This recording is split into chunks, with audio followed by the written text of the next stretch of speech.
Pour terminer, comme on reste dans le thème de quête d'identité, je vous présente Laurence Debry.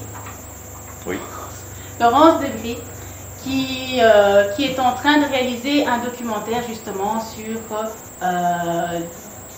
la question de l'identité, la question des ressources. Le projet s'appelle Retour aux sources, au accent O majuscule, accent circonflexe, source.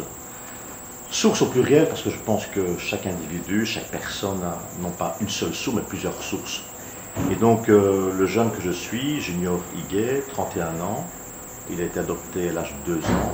Il y a 6 ans, bonne nouvelle, il retrouve sa maman biologique. Il m'a interpellé il y a 2 ans, je suis son ancien prof de français. Et donc voilà, on prépare depuis maintenant 2 ans ce projet-là. C'est un long fleuve tranquille, c'est un long parcours. Et fleuve, il y a un rapport avec le fleuve aussi, parce qu'on a construit une pirogue de 6,50 m de long, 85 m de large. Et le jeune Junior navigue sur la Meuse. La vie est un long fleuve tranquille, mais parfois un peu mouvementé. Il fait un 180 degrés, il veut remonter aux sources. Et là, son frère embarque et sa maman biologique embarque. Et il narre, il raconte son histoire. Comment il a trouvé sa maman biologique. Et son intention, c'est de retourner à Kinshasa, la ville qu'il a vu naître aussi. Il n'a aucun souvenir, mais il se sent attiré par cette ville, Kinshasa. Alors, Marie Fidèle, je pose la question aussi. Je pense qu'on n'a pas qu'une seule identité, on a plusieurs identités. Et je pense qu'un jour ou l'autre, l'homme avec un grand H, l'homme peut être aussi une femme, un enfant. Il y a un proverbe africain, moi j'aime bien les proverbes africains qui nous font un peu réfléchir aussi. L'homme peut quitter un jour son pays, mais le pays ne quitte jamais l'homme. Je suis tout à fait d'accord avec toi, du coup, parce que je pense que peu importe le stade où on est, en tant que parent par exemple, qui a émigré justement vers l'Europe, quelque part, il y a quelque chose d'irréparable dans l'exil. C'est-à-dire qu'on a laissé des personnes derrière nous, on a certains emprunts identitaires qui sont encore derrière nous, et finalement on a encore cet attachement, même le rapport finalement du parent à l'enfant, qui justement va ressentir les traumatismes des parents, et justement on va avoir aussi cette espèce de canal que va être les parents pour justement la transmission des origines et de tous les repères culturels. Autre beau proverbe, l'arbre ne peut bourgeonner sans des racines. On n'a pas qu'une seule racine, l'arbre a plusieurs racines. Et justement pour fabriquer la pirogue, on a dû laisser tomber, je vais dire, j'aime pas le mot abattre, mais laisser tomber un arbre, 80 ans d'âge, un pin noir de Corse.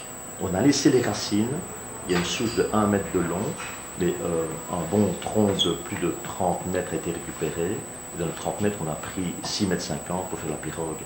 Et pour nous, à travers la pirogue, l'arbre continue à vivre. Tout comme l'homme continue à vivre aussi, une fois qu'il quitte la terre. Voilà. C'est un très bon sujet que tu défends ici, la crise identitaire. J'aime pas tellement le mot crise, mais la recherche d'identité. Comme tu as dit aussi, Marie, quand on sait d'où on vient, on sait où on est, et on sait où on va aller. Exactement. Et en tant qu'enseignant aussi, je le dis et je le signale quand même, que nous travaillons à ce niveau-là, avec les enfants aussi. Ça commence dès le jeune âge. C'est vraiment dès le jeune âge. Il n'y a pas d'âge, il faut en parler.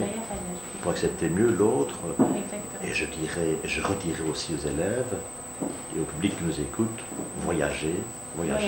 Le voyage forme la jeunesse, forme l'esprit et permet de mieux connaître l'identité de l'autre.